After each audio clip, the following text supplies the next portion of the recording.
Yun, meron tayong papakitang plano ng line diagram ng auxiliary system.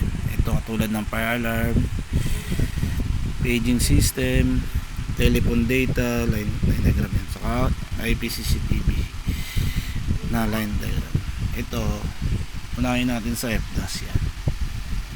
Ito, yan mga smoke, bell, heat, flow switch. Ito mga flow switch to eh. Tapos temper switch, yan mga initiator. Itong letter A, ito mga belt. Tapos mga smoke, may beam detector pa nga to eh. Dito yung taas yan, beam yan.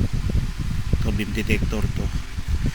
Tapos ito yung mga interfacing katulad ng paging, pressurization fan, smoke structure fan, sa elevator.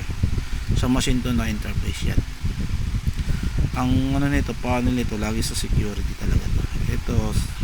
Ito ano to, paging to. Yan mga letter S. Ano yan, mga speaker. Ayan, saka yung malalaking ano, speaker to. Paging yan, in case na ano, pwede ka mag-paging. Yan na, pwede mag-interface yan dalawang FDAS. Ito sa IP naman to. Yan IP camera ng CCTV, naka IP na to. Ayan. Ayan mga ano yun, UTP yan. Network, mga network. Ito sa ano naman to, telephone. Ayan, telephone saka data. Internet, yan.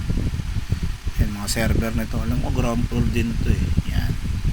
Project kasi nito, mall to eh, Vista Mall yan. Yan siya.